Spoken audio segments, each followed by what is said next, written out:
Hey what's up, welcome to my channel physics 9.8 और मैं आमिर अंसारी, आपका अपना मास्टर, घर का मास्टर। इस वीडियो में आपसे बात करूंगा मैं सेकंड इक्वेशन ऑफ मोशन की। फर्स्ट इक्वेशन ऑफ मोशन हम पहले पढ़ चुके हैं, वेलोसिटी, एक्सेलरेशन, टाइम, ये सब सीख चुके हैं बाबा।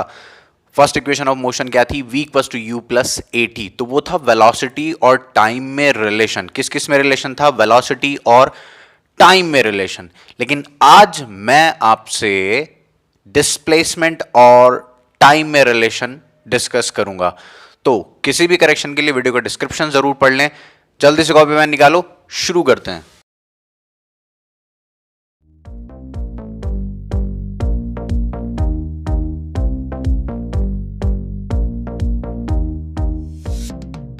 Second equation of motion. Second equation of motion हमें किस किस चीज के बारे में बताती है? Displacement, time relation. Displacement time relation. क्या आपको मेरी बात समझ में आई? डिस्प्लेसमेंट टाइम रिलेशन का डिस्कशन होगा। इसी डिस्प्लेसमेंट टाइम रिलेशन को हम सेकंड इक्वेशन ऑफ मोशन कह देते हैं।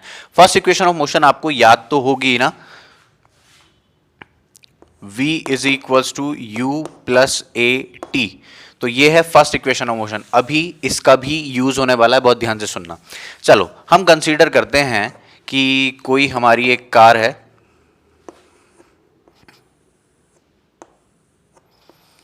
कोई हमारी कार है। इनिशियली जो उसकी स्पीड थी वो कितनी थी? u। ठीक है, उसके पास एक्सेलरेशन कितना था?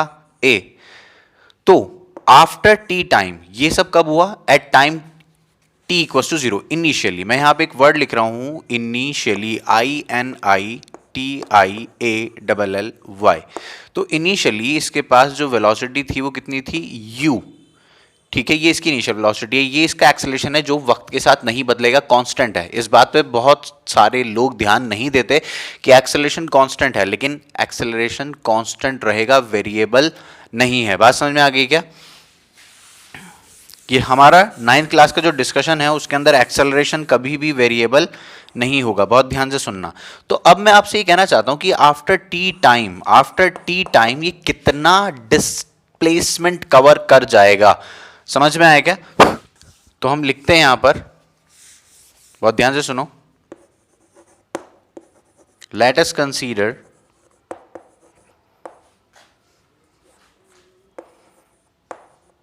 a car is moving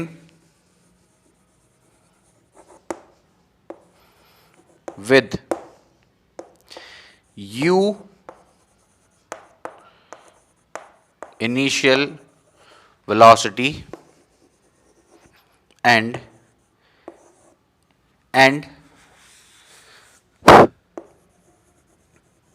constant acceleration a। बात समझ में आ गई क्या? Then after time t it will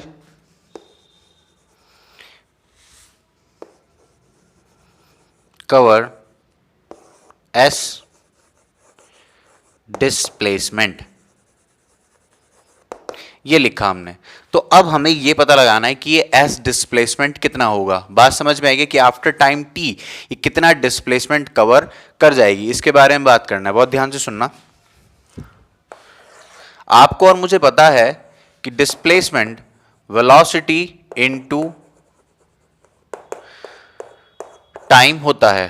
तो यहां पर वेलोसिटी ना यूज करके मैं आपको कहूंगा कि आप एवरेज वेलोसिटी यूज करो। और एवरेज वेलोसिटी कैसे होगी? u plus v by 2 into t. अब मैं ये कहना चाहता हूं कि आफ्टर टी टाइम उसकी वेलोसिटी v हो चुकी होगी। ये हमने फर्स्ट इक्वेशन ऑफ मोशन से सीखा है कि initial velocity u, final velocity v। तो आफ्टर टी टाइम उसकी वेलोसिटी v हो चुकी होगी। तो क्या मैं from first equation v is equal to u plus a t लिख सकता हूं? तो यहां पे क्या आ जाएगा? U plus a t by 2 into t. तो बहुत ध्यान से सुनना, क्या यहाँ पे 2u into t divide by 2 plus ये u इसके साथ जाएगा तो 2u, t मल्टीप्लाई हुआ तो 2ut डिवाइड बाय 2। तो यहाँ पे क्या आ जाएगा आगे, हाफ a टी स्क्वायर। तो फाइनल इक्वेशन जो आई मेरे पास, क्या मैं उसको लिख सकता हूं s is equal to u t plus half a t square. ये है सेकेंड इक्वेशन ऑफ मोशन।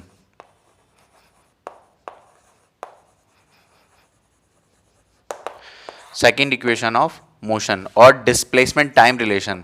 तो ये s क्या है, ये डिस्प्लेसमेंट है। Suppose acceleration equals to 0, non accelerated है, मतलब आप कांस्टेंट वेलोसिटी चल रहे हो, तो देखना कि आपके पास रिलेशन वही है जो आप जानते हो, वेलोसिटी इनटू टाइम। तो बहुत ध्यान से सुनो, अगर एक्सेलरेशन नहीं होगा तो v is equals to u ही रहेगी, v is equals to u ही रहने वाली है। मतलब फाइनल वेलोसिटी को इनिशियल वेलोसिटी, अब एक्सेलरेशन नहीं है तो वेलोसिटी में कोई चेंज नहीं आएगा, वेलोसिटी उतनी ही रहेगी। तो क्या displacement is equal to u into t ही रह जाएगा। तो displacement u into t, velocity into time, कब, जब एक्सेलरेशन 0 है। लेकिन अगर एक्सेलरेशन है तो u t plus half a t square, u t plus half a t square, u t plus half a t square, u t plus half a t square, u t plus half a t square. अरे बोल मेरे साथ यार 4 बार, u t plus half a t square, u t plus half a t square, u t plus, मुंह खोल के बोल, मेरे साथ साथ बोल, displacement is equal to u t plus half a t square. Copy कर, पॉज करके कॉपी कर, रब करने वाला हूं, u t plus half a t square, u t plus half a t square. ध्यान से देख, बहुत इंपॉर्टेंट है, ये डेरिवेशन है सेकंड इक्वेशन ऑफ मोशन का। जल्दी से पॉज करके कॉपी कर, मैं रब करने वाला हूं।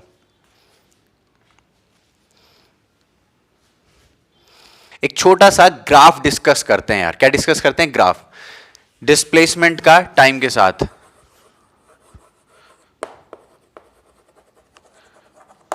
इसी इक्वेशन का displacement versus time. Sir graph अलग से नहीं पढ़ाओगे क्या? मैंने कहा हाँ यार पढ़ाऊंगा, एक अलग से वीडियो डालूंगा ग्राफ के लिए। तेरे से अच्छा थोड़ी ना कुछ यार, जितनी कहेगा उतनी वीडियो डालूंगा यार। क्या बात कर दी तूने। चल जल्दी से इसको समझ यार कि डिस्प्लेसमेंट टाइम का जो भी इक्वेशन पड़ी उसका ग्राफ आएगा तो कैसा आएगा। पॉज करके तू कुछ सोचना चाहता है तो सोच, उसके बाद वीडियो प्ले करके देख। तो अगर एक्सेलरेशन 0 है, इन केस इफ, ये डिस्कस कर रहे हैं, if acceleration is equal to 0। वैसे ये मैथ्स की दुनिया है लेकिन फिर भी मैं डिस्कस करूंगा, ठीक है। अगर एक्सेलरेशन 0 है तो तू बिल्कुल मत सोच, यहां पे इस इक्वेशन को देख, क्या ये u इंटू टी आएगी और तुझे दिखा कि यार ये तो s टाइम के डायरेक्टली प्रोपोर्शनल है। s is directly proportional to time, s is directly proportional to time. देख u क्या है, कांस्टेंट होती है। इन किसी भी एक मोशन के लिए इनिशियल वेलोसिटी कांस्टेंट होती है। अपने को ये बात समझ में आनी चाहिए कि इनिशियल वेलोसिटी कांस्टेंट होती है। इनिशियल वेलोसिटी कांस्टेंट होती है का मतलब क्या है कि यार मैं जब घर से निकला तो एक बार जिस वेलोसिटी के साथ निकल गया यार, अब बार बार जाके मैं अपनी इनिशियल वेलोसिटी थोड़ी ना चेंज करूंगा। तो बहुत ध्यान से सुन कि मेरी इनिशियल वेलोसिटी हो गई कांस्टेंट, मेरी इनिशियल वेलोसिटी क्या हो गई, कांस्टेंट हो गई। डिस्प्लेसमेंट टाइम के डायरेक्टली प्रोपोर्शनल हो गया, तो डायरेक्टली प्रोपोर्शनल वाले ग्राफ क्या स्ट्रेट लाइन आते हैं। इस एक्सिस पे रख डिस्प्लेसमेंट, इस एक्सिस पे रख टाइम, तो क्या ये स्ट्रेट लाइन आएगा। अबे सोच ना, सोचता क्यों नहीं है भाई, सोच। थिंकिंग प्रोसेस अपनी जो है ना उसको डेवलप कर, हर पॉइंट पे सोच क्या हो सकता है क्या नहीं। सर मैं पढ़ाई में नहीं सोचता लेकिन बाकी सब जगह तू सोच नहीं सकता कि मैं पबजी में कहां कहां से अटैक करता हूं। इधर भी दिमाग चलना चाहिए रे।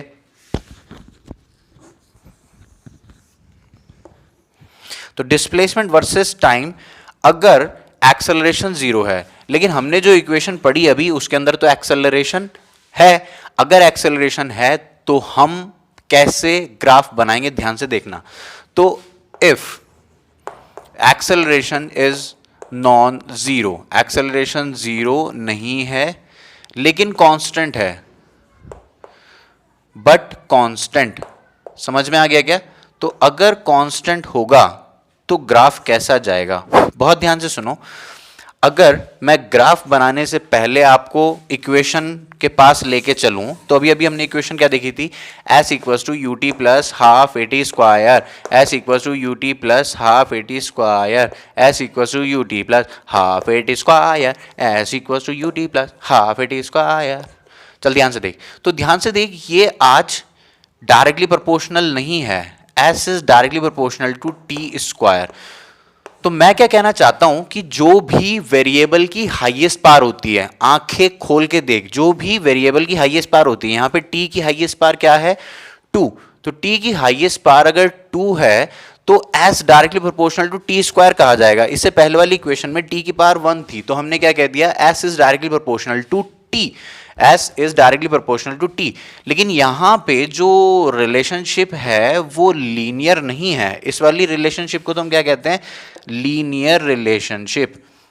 लीनियर रिलेशनशिप क्या कहते हैं, लीनियर रिलेशनशिप कहते हैं। बात समझ में आ गई क्या? लेकिन इस वाली को हम क्या कहेंगे, क्वाड्रेटिक रिलेशनशिप। क्या कहेंगे, क्वाड्रेटिक रिलेशनशिप, और you can say square relationship. और अगर क्वाड्रेटिक रिलेशनशिप है तो यहां पे जो ग्राफ आएगा, बहुत ध्यान से देख, t को 0 पुट कर, t को 0 पुट कर, तो क्या t को 0 पुट करा तो डिस्प्लेसमेंट भी 0 ही आ गया। कर्व प्लॉटिंग है, सिंपल कर्व प्लॉटिंग है, t को 0 पुट कर, क्या s भी 0 आएगा, 0 0, तो t इक्वल्स टू 0 पर, तो इस वाले एक्सिस पे हमारे पास कौन है, टाइम, और इस वाले एक्सिस पे हमारे पास कौन है, डिस्प्लेसमेंट। इस वाले एक्सिस पे कौन है, टाइम, और इस वाले एक्सिस पे कौन है, डिस्प्लेसमेंट। समझ में आया क्या? तो यहां से ग्राफ ऐसे उठता हुआ जाएगा और ऐसे जाएगा, व्हाट अ ब्यूटीफुल ग्राफ, झूला है, झूला है। और इस ग्राफ का नाम है पैराबोलिक। इस ग्राफ का क्या नाम है, parabolic graph.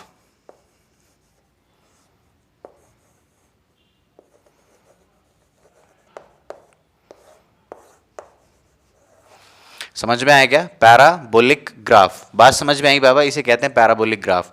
Parabolic parabolic parabolic parabolic parabolic, कैसा बोलिक, पैराबोलिक, कैसा बोला, पैराबोलिक, कैसा बोला, कैराबोला, पैसा बोला, पैराबोला, पैराबोला। इस कर्व का नाम है पैराबोला, पैराबोलिक कर्व।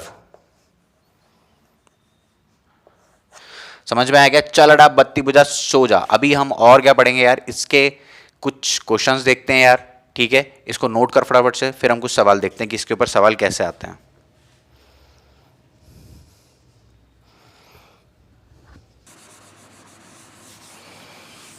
चलो भाई, सबसे पहला क्वेश्चन देखते हैं ये कि क्वेश्चन क्या है। बहुत ध्यान से देख कि यार सबसे पहले यहाँ पे उसने बोला कि एक कार है जो कि 2 मीटर पर सेकंड से चल रही है और 2.5 मीटर पर सेकंड स्क्वायर का एक्सेलरेशन है उसके पास। अगर एक्सेलरेशन है तो उसकी वेलोसिटी बढ़ेगी ही बढ़ेगी। और ये लिखा क्या है भाई, स्ट्रेट लाइन मोशन। इसके ऊपर ध्यान दे, देख हर बार तुझे सवाल में फिगर बनी हुई नहीं मिलेगी, फिगर तुझे बनानी पड़ेगी। यहाँ पे सवाल तुझे आसान इसलिए लग रहा है क्योंकि मैंने फिगर बना दी, लेकिन सवाल यही होगा। तो समझना सीख इस बात को कि इन वर्ड्स का मीनिंग क्या होता है। स्ट्रेट लाइन मोशन मतलब स्ट्रेट लाइन मोशन सीधी लाइन में चल रहा है, कहीं मुड़ तुड़ नहीं रहा है। और मैंने तुझे ये बताई थी कि डिस्टेंस और डिस्प्लेसमेंट जब पढ़ा रहा था कि स्ट्रेट लाइन मोशन में जो डिस्टेंस होता है वही डिस्प्लेसमेंट होता है। मैंने तुझे क्या पढ़ाया था कि जो डिस्टेंस होता है वही डिस्प्लेसमेंट होता है। कब? जब स्ट्रेट लाइन मोशन हो रहा होता है। तो यहाँ पे स्ट्रेट लाइन मोशन है, इसका मतलब जो डिस्टेंस है वही डिस्प्लेसमेंट है। और इनिशियली ये कंडीशन है, इसका मतलब ये कब है, एट टी इक्वल्स टू 0। बाबा क्या मतलब है इसका, इनिशियली का मतलब क्या है कि एट टी इक्वल्स टू 0, मतलब मोशन अभी स्टार्ट हुआ है at t equals to 0, at t equals to 0। बात समझ में आ गई क्या?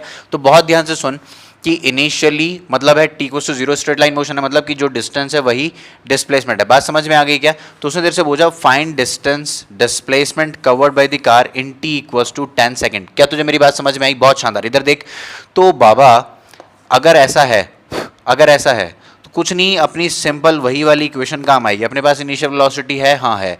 अपने पास एक्सेलरेशन है, हाँ है। क्या टाइम है, हाँ है। बस ये तीन तो चाहिए होता है। तो इक्वेशन क्या है, s equals to u t plus half a t square. तो डिस्प्लेसमेंट ही तो निकालना है। बात समझ में आ गई कि कब, 10 सेकंड के अंदर। तो इनिशियल वेलोसिटी कितनी है, 2, टाइम कितना है 10, यहाँ पे क्या है हाफ, एक्सेलरेशन कितना है 2.5, एक्सेलरेशन कितना है 2.5, और यहाँ पे क्या 10 का स्क्वायर। सॉल्व कर, आंसर मिलेगा, सॉल्व कर, आंसर मिलेगा। कितना हो गया ये 20 प्लस 125, तो कितना आ गया ये 145 मीटर। क्या तुझे बात समझ में आई? कितना आ गया ये 145 मीटर। तो 145 मीटर इज द आंसर। ये था पहला सवाल, डायरेक्ट सवाल, फॉर्मूला बेस्ड। सवाल बहुत दिखेंगे तुझे ऐसे, जल्दी से पॉज कर, इसको कॉपी कर। मैं तुझे एक और सवाल कराता हूँ, बड़ा मज़ेदार सवाल, ध्यान से देख, ध्यान से देख सवाल को। क्या तुझे सवाल दिखा कि एक कार है और उसकी स्पीड कितनी है 20 मीटर पर सेकेंड, मस्त दौड़ रही है एकदम, 20 मीटर पर सेकेंड से जा रही है, और इनिशियली है, देख t इक्वल्स टू 0 बोल दे तब भी उसका मतलब यही है इनिशियली, समझ में आया क्या? और इनिशियली लिख दे तब उसका मतलब यही t इक्वल्स टू 0, दोनों बातें सेम है। तो बहुत ध्यान से सुनो, अगर 20 मीटर पर सेकंड से कोई कार उड़ती हुई जा रही है और t इक्वल्स टू 0 पे है वो, उसके बाद उसने क्या किया, ड्राइवर कौन है हमारा, कैरी कैसे हैं आप लोग, तो भाई उसने एकदम ब्रेक मारे खतरनाक एकदम, ची सामने कौन दिख गया उसको, टिकटॉकर दिख गया।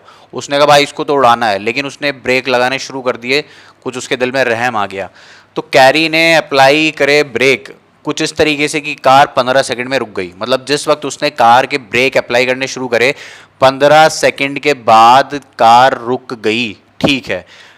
ठीक है, after the application of brake find stopping distance. Stopping distance उसका मतलब क्या है कि जितना डिस्टेंस उसको लगा कार को स्टॉप करने में, मतलब जिस वक्त उसने देखा कि मुझे ब्रेक मारना है, ब्रेक अप्लाई करने शुरू करे और जाके गाड़ी जहां रुक गई, तो जिस वक्त ब्रेक अप्लाई करने शुरू करे और जहां जाके गाड़ी रुकी, इस डिस्टेंस को हम क्या कह देते हैं, स्टॉपिंग डिस्टेंस कह देते हैं।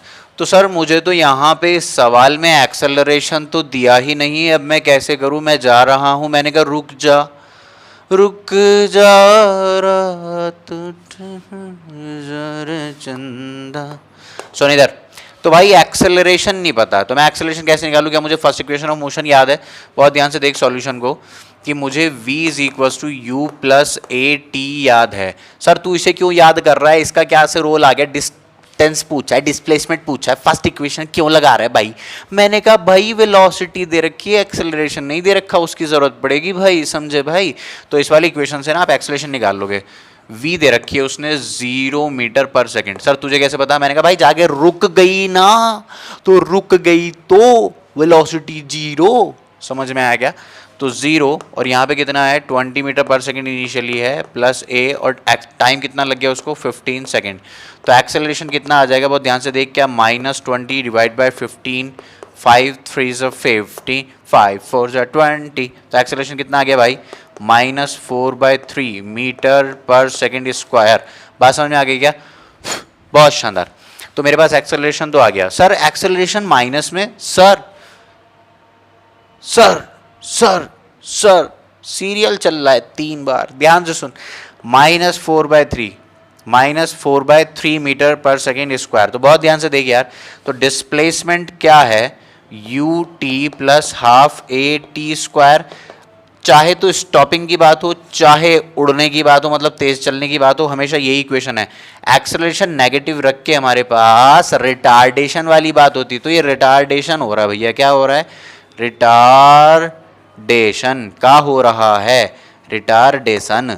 तो रिटार्डेशन अगर हो रहा है तो डिस्प्लेसमेंट कितना आएगा, कितनी है ये 20, कितना टाइम लगा 15 सेकेंड लगे, प्लस हाफ, और यहाँ पे क्या आएगा -4/3 इंटू 15 का स्क्वायर। सॉल्व करेगा आंसर मिलेगा, सॉल्व करेगा आंसर मिलेगा। तो ये कितना हो गया, -2 हो गया, और कितना हो गया 5 इंटू 15 75। तो ये तो आ गया 300, और यहाँ से क्या आ गया भैया, माइनस के साथ आएगा, किसके साथ आएगा, माइनस के साथ, -75। कैलकुलेशन चेक कर ले, कितना है, ये 2 है, और यहाँ पे कितना हो गया 3 75 150 है।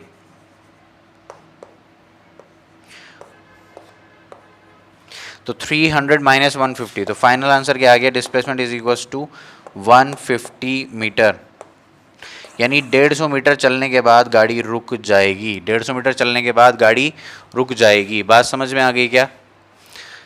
तो ये थे 2 सवाल। अब तुझे होमवर्क भी चाहिए होगा, और सुन लास्ट में असाइनमेंट है, कॉपी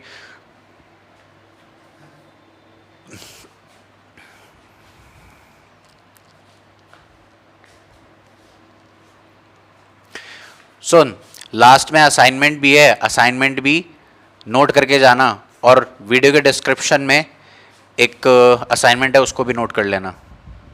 तो सवाल देखना भाई कितने आसान हैं, और ये वाला सवाल तो एकदम सेक्सी सवाल है, मज़ा आ जाएगा करके। चल जल्दी से पहले ये वाला सवाल करते हैं, फिर ये वाला सवाल करेंगे, और फिर ये वाला तो मज़ेदार है। दिल थाम के बैठ, लास्ट में होमवर्क मिलेगा, वो होमवर्क नोट करके ज़रूर जाना। वीडियो के डिस्क्रिप्शन में एक पीडीएफ का लिंक होगा, उसको डाउनलोड करके पढ़ना, सॉल्व करना। देख इधर ध्यान से। तो ball thrown up with 40 metre per second, ball को ऊपर की तरफ फेंका गया, ये है बॉल, ठीक है, ग्राउंड से ऊपर की तरफ फेंका गया। फाइंड इट्स डिस्टेंस और डिस्प्लेसमेंट। देख यार, किसी भी ऑब्जेक्ट को अगर मैं ऊपर फेंकता हूँ, कहाँ गया मेरा डस्टर, ये रहा। देख, अगर मैं किसी भी ऑब्जेक्ट को मैं ऐसे ऊपर की तरफ फेंकता हूँ, मैंने उसको कैच किया, तो मैंने उसको जिस वेलोसिटी से फेंका, तो मैंने उसको जब फेंका था तो 40 मीटर पर सेकंड से फेंका था, तो क्या स्ट्रेट लाइन मोशन है? सर तेरा तो ये वाला हुआ नहीं। मैंने कहा कोई बात नहीं, ये स्ट्रेट लाइन मोशन ही होता है। देख स्लो मोशन में देख, उई उई, हाँ कि ना यार? तो स्लो मोशन में देखा हमने स्ट्रेट लाइन है, तो स्ट्रेट लाइन में फिर हम वही बात कर सकते हैं, s equals to u t plus half a t square. Sir acceleration तो दिया नहीं। मैंने कहा कोई बात नहीं भाई, तुझे पता है कि एक्सेलरेशन कितना होना चाहिए? कितना होना चाहिए? -10। क्यों? क्योंकि नीचे की तरफ है, जब ऊपर की तरफ बॉल जा रही होगी तो उसकी वेलोसिटी धीरे धीरे डिक्रीज हो रही होगी कि नहीं यार? वो जैसे जैसे ऊपर जा रहा है, क्या उसकी वेलोसिटी डिक्रीज होती जाएगी? अरे मानता है कि नहीं यार? तो जैसे जैसे ये ऊपर जाएगा इसकी वेलोसिटी डिक्रीज होती चली जाएगी, तो यानी कि रिटार्डिंग मोशन है। कैसा मोशन है? Retarding motion. तो s इज इक्वल्स टू कितनी है? u 40 लिखेंगे, टाइम कितना है 2 सेकेंड, उसके बाद प्लस हाफ, एक्सेलरेशन लिखेंगे माइनस के साथ, और यहाँ पे लिखेंगे 2 स्क्वायर, एक 2 से एक 2 बाजे, और ये कितना आ गया यहाँ पे 80 minus 20 which is equals to 60 metre. Hence 60 metre is the answer. चल बिना रुके दूसरा सवाल देखते हैं। नोट कर लेना, एक बार में नोट कर लेना, जल्दी से देख। मज़ेदार सवाल कि यार हमने एक बॉल को रिलीज़ किया, एक बॉल को क्या किया? रिलीज़ किया मतलब कि सिंपल ड्रॉप किया, सिंपल ड्रॉप किया। सिंपल ड्रॉप करने का मतलब क्या होता है? कल भी तुझे बताया था, आई मीन लास्ट लेक्चर में तुझे बताया था कि इसका मतलब होता है वेलोसिटी जीरो है। समझ में आया क्या? उसकी वेलोसिटी जीरो है। At t equals to zero उसको ड्रॉप किया गया। Find it distance displacement after 2 second. तो एक बॉल जब नीचे गिर रही होगी, यार ये तो कुछ भी सवाल नहीं तेरे लिए, ये वर्टिकल में मैं तुझे करवा रहा हूँ, वर्टिकल मोशन में। बात समझ में आई क्या?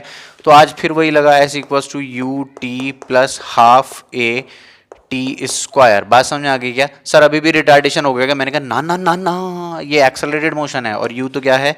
जीरो। तो जीरो प्लस हाफ ऑफ, देख यहाँ पे अगर -10 लिखेगा, और यहाँ पे कितना 2 सेकेंड के बाद ही पूछा है, 2 का स्क्वायर, एक 2 से एक 2 कैंसिल, तो ये -20 मीटर आना क्या बता रहा है?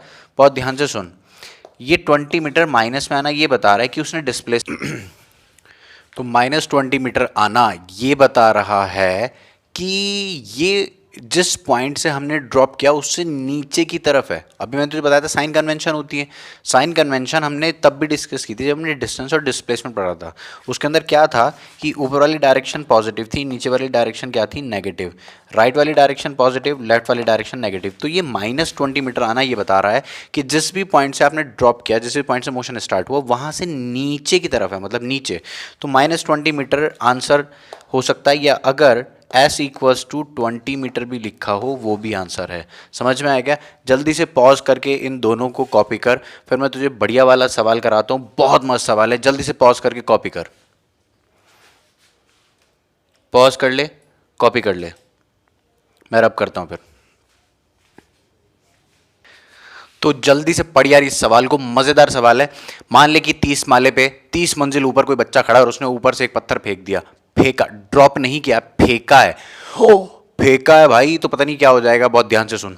ऊपर 30 मंजिल ऊपर से 120 मीटर है, ग्राउंड से उस पॉइंट की हाइट कितनी है? 120 मीटर। तो 120 मीटर ऊपर से एक पत्थर को फेंका गया। कितनी स्पीड से फेंका गया? 10 मीटर पर सेकंड की स्पीड से फेंका गया।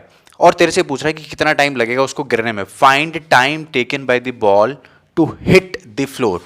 Ball thrown at t equals to zero. Ball thrown at t equals to zero. ये ग्राउंड है, ये क्या है? ग्राउंड। बात समझ में आ गई क्या? चल जल्दी से इसकी बातें देखते हैं कि बॉल अगर यहां से चली है और फाइनल यहां पहुंची है, तो डिस्प्लेसमेंट तो कितना होगा? 120 मीटर। डिस्प्लेसमेंट तो 120 मीटर ही होने वाला है। बहुत ध्यान से सुन कि डिस्प्लेसमेंट कितना है?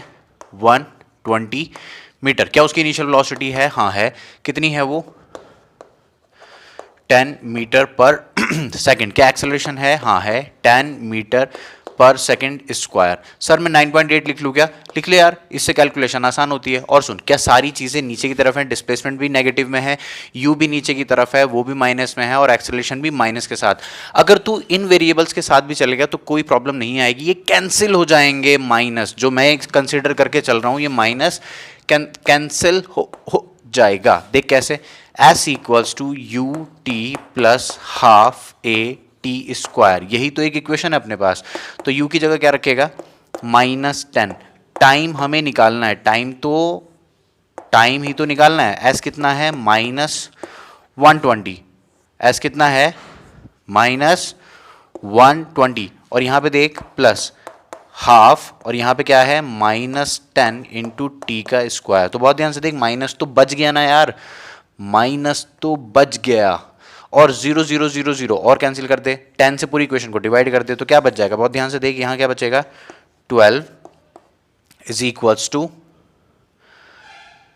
T plus t square by 2। मैं थोड़ा सा और मैनिपुलेट करूं तो देख, रोना नहीं, ध्यान से देख, 2 से मल्टीप्लाई कर दे थ्रू आउट, तो क्या बन जाएगा? T square plus 2t -24। तो ये बन गई क्वाड्रेटिक इक्वेशन। ये क्या बन गई? Quadratic equation. तो क्वाड्रेटिक इक्वेशन क्या है बाबा? T square plus 2t -24 is equals to 0। अगर मैं इसको फैक्टराइजेशन 8वीं क्लास, क्या तुम्हें याद है भाई, 8वीं क्लास में क्वाड्रेटिक इक्वेशन सॉल्व करनी सीखी थी तूने, तो यहां पे क्या लिख देगा?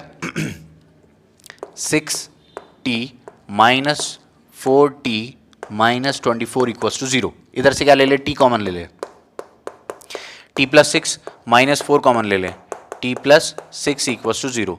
तो यहां से क्या इक्वेशन बन गई? t प्लस 6 और t -4 इज इक्वल्स टू 0। तो यहां से दो आंसर आते हैं अपने पास निकल के, एक आता है t इक्वल्स टू -6 और एक आता है t इज इक्वल्स टू 4। तो ये तो टाइम है, टाइम कभी भी नेगेटिव नहीं हो सकता, तो इसको डिस्कार्ड कर, as time can never be negative. इसको एक्सेप्ट कर ले तो आंसर क्या आ गया इसका? 4। आंसर क्या आ गया इसका? 4 second. 4 second is the answer. बात समझ में आ गई क्या? चल जल्दी से इसको पॉज करके कॉपी कर, और तेरे सामने स्क्रीन पे कुछ पिक्स आएंगी, ये तेरा होमवर्क है। चल जल्दी से इसको कॉपी कर पॉज करके।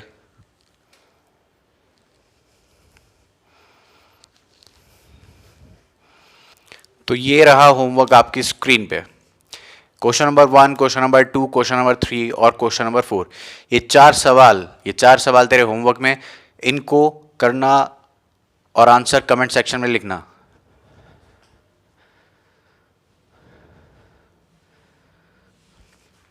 तो इस वीडियो में इतना ही। नेक्स्ट वीडियो में हम थर्ड इक्वेशन ऑफ मोशन पढ़ेंगे, और उसके नेक्स्ट वीडियो में हम ग्राफ्स पढ़ने वाले हैं। बात समझ में आ गई क्या? तो तब तक के लिए बो bye, see you soon, enjoy.